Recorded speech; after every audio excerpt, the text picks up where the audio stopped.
আজকের ভিডিওতে দেখাবো কিভাবে বিকাশের মাধ্যমে ওয়াইফাই বিল পরিশোধ করবেন। চলুন বেশি কথা না বলে মূল ভিডিওতে আসা যাক। প্রথমে আপনার ফোনে থাকা বিকাশ অ্যাপটি ওপেন করে নেবেন। বিকাশ অ্যাপ ওপেন করার পর নিচে দেখুন লেখা আছে পে বিল, এখানে ক্লিক করে দেবেন। পে বিলে ক্লিক করার পর ইন্টারনেটে কোন আইএসপি সেটা এখানে সার্চ করে দেবেন। আমারটা অরবিট, দেখুন আমার আইএসপি কিন্তু চলে এসেছে অরবিট, এটার উপর ক্লিক করে দেবো।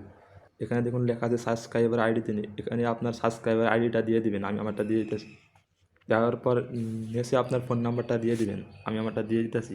আপনার যদি এই সাবস্ক্রাইবার আইডিটা ভুল হয় তাহলে অন্য কারো ইন্টারনেট বিল হয়ে যাবে। তাই যখন সাবস্ক্রাইবার আইডিটা দিবেন তখন চেক করে দিবেন ভালোভাবে। তার সব কিছু ভালোভাবে চেক করার পর নিচে দেখুন লেখা আছে পরবর্তী, এখানে ক্লিক করে দেবেন। তারপর আপনি কত টাকার প্যাকেজ নেবেন সেটা এখানে বসিয়ে দেবেন। বসানোর পর নিচে দেখুন লেখা আছে পরবর্তী, এখানে ক্লিক করে দেবেন। তারপর আপনার ওই নামটা শো করবে, অর্থাৎ আপনার কি নামে খোলা আছে। দেখুন আমার নাম শো করতেছে এমডি মনির। তারপর নিচে দেখুন লেখা আছে পরবর্তী, এখানে ক্লিক করে দেবেন।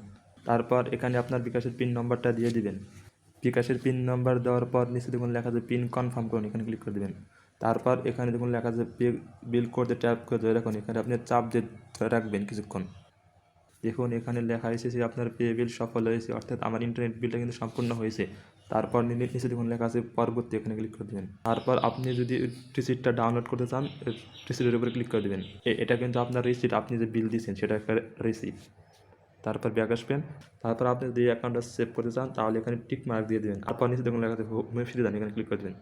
এভাবে খুব সহজেই আপনি ইন্টারনেট বিল দিতে পারবেন। আজকের ভিডিওটি এ পর্যন্ত। যদি ভিডিওটি দেখে আপনার সামান্যটুকু উপকার হয়ে থাকে তাহলে একটি লাইক দিন আর কমেন্টে আপনার মতামত জানিয়ে দিন। আর এরকম ভিডিও পেতে আমাদের চ্যানেলটি সাবস্ক্রাইব করেন। আর ফেসবুক পেজ থেকে দেখতে অবশ্যই পেজটি ফলো করতে ভুলবেন না। খোদা হাফেজ।